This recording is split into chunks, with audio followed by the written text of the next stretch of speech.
A história de hoje é sobre o milagre da libertação de Jerusalém nos dias do rei Ezequias, quando Senaqueribe, rei da Assíria, cercou a cidade ameaçando destruí-la. O relato encontra-se em 2 Reis 18:19 e 2 Crônicas 32. É uma narrativa de coragem e fé inabalável em meio à ameaça do impossível. Em tempos de medo, Ezequias e o profeta Isaías buscaram o socorro de Deus, e o resultado foi uma intervenção divina que marcou para sempre o coração de Israel. Quando o Império Assírio se expandia pelo mundo antigo, parecia que nenhuma nação poderia resistir. Senaqueribe avançava cidade após cidade, deixando cinzas onde antes existia vida. Ezequias, rei de Judá, governava um pequeno reino, cercado por montanhas e muros desgastados pelo tempo. A notícia de que o exército assírio, com centenas de milhares de soldados, se aproximava, caiu sobre Jerusalém como uma sombra pesada. O povo temia. O vento trazia rumores de cidades vizinhas já destruídas. Até os mensageiros tremiam ao levar relatórios ao palácio. Rei Ezequias, dizia Eliaquim, mordomo do palácio, com o semblante abatido.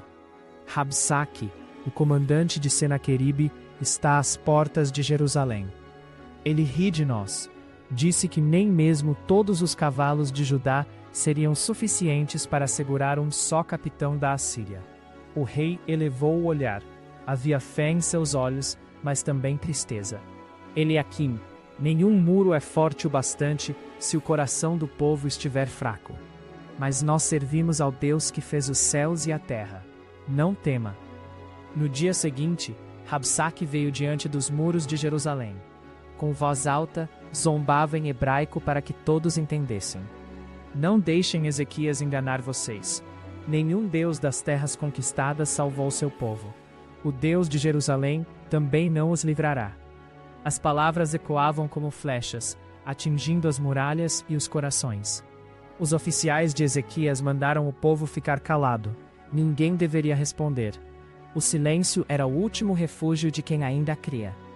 Dentro do palácio, Ezequias rasgou as roupas em sinal de humilhação e cobriu-se de pano de saco. Como poderei defender o meu povo contra tamanha força? Murmurou. Meu Senhor e Deus, estende a tua mão sobre nós. Então, enviou mensageiros ao profeta Isaías, pedindo que buscasse a direção do Senhor. O profeta, envelhecido e sereno, recebeu os homens com um brilho firme nos olhos. Digam a seu rei, respondeu Isaías. Assim diz o Senhor, não temas. Eu mesmo me levantarei contra Senaqueribe. Ele não entrará nesta cidade, nem lançará flecha alguma contra ela. Ezequias respirou fundo quando ouviu a mensagem. Ainda assim, as pressões aumentavam. Senaqueribe, de longe, enviou outra carta, insultando o Deus de Israel. Dizia que a fé de Ezequias era vaidade, que Jerusalém cairia como todas as outras. Era uma carta cheia de orgulho. O rei subiu ao templo e ali a desenrolou diante do altar. Ficou de joelhos, o rosto tocando o chão frio do santuário. Senhor dos exércitos, orou com voz embargada. Tu que habitas entre os querubins, só tu és Deus sobre todos os reinos da terra. Inclina teus ouvidos e ouve. Abre teus olhos e vê as palavras de afronta de Senaqueribe. Livra-nos, para que todos saibam que só tu és o Senhor. Naquela mesma tarde, Isaías enviou uma nova mensagem ao rei. Assim diz o Senhor: não te preocupe com as palavras que ouviste. Eu defenderei esta cidade. Ele voltará pelo mesmo caminho por onde veio, e não tocará em Jerusalém. As promessas ecoaram entre os corredores do palácio. O rei reuniu seus oficiais e sacerdotes. O povo começou a jejuar e a orar. À noite, enquanto uma brisa fria varria as torres, o silêncio substituiu o som dos tambores da guerra. Foi então que o impossível aconteceu. Durante a madrugada, o anjo do Senhor passou pelo acampamento assírio. Quando o sol nascia, os montes ao redor estavam cobertos pela quietude da derrota do inimigo. O medo dera lugar ao espanto.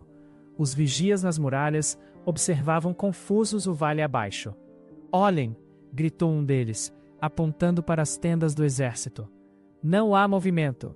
Deus lutou por nós. Os habitantes de Jerusalém acordaram com a notícia. A ameaça se desfez como neblina ao sol. Senaqueribe fugiu para sua terra, humilhado, e Jerusalém permaneceu de pé. Quando Ezequias entrou no templo, sua oração tornou-se cântico de gratidão. O Senhor é nosso escudo, proclamou. Ele quebrou o arco dos inimigos e trouxe paz aos nossos muros. O povo chorava e se alegrava ao mesmo tempo. As crianças corriam pelas ruas e os anciãos olhavam para os céus. Todos sabiam que aquele livramento não viera por força humana, mas pela mão do Deus de Israel. Mais tarde, Isaías visitou o rei. Vê, Ezequias, disse ele, como Deus honra os que confiam nele. O mundo pode zombar, mas o Senhor zela por sua promessa. Jerusalém e seu povo permanecerão, porque se ajoelharam antes de guerrear. O rei assentiu e respondeu: Aprendi que a fé é mais forte que muralhas e exércitos. O poder de Deus se manifesta quando o homem reconhece sua própria fraqueza. A história dessa vitória correu por toda a região. Os mercadores voltaram a entrar nos portões e as colheitas floresceram novamente nos campos ao redor. Nos dias seguintes, o som das orações em Jerusalém misturava-se às melodias dos salmos. As feridas do medo cicatrizavam ao ritmo da confiança restaurada. Hoje, quando pensamos nos muros que enfrentamos, sejam crises, doenças, ameaças ou dúvidas, a fé de Ezequias nos ensina que nenhuma voz arrogante é maior do que a promessa de Deus. Quantas vezes também recebemos cartas de desânimo, palavras que tentam dizer que não há esperança? E como Ezequias, podemos subir ao nosso templo interior e apresentar essas cartas diante de Deus. Ele ainda ouve, ainda responde, ainda defende.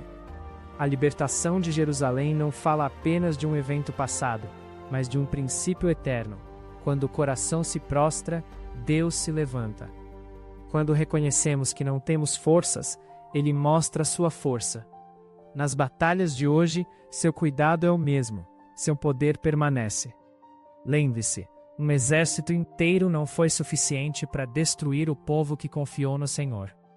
Do mesmo modo, nenhuma dor ou aflição pode vencer o coração que ora com fé. Que essa história inspire cada um de nós a permanecer firmes em dias de caos, sabendo que mesmo antes do amanhecer, Deus já trabalha pelo nosso livramento. Se você gostou, curta e compartilhe esta mensagem para inspirar outros a confiar no poder de Deus.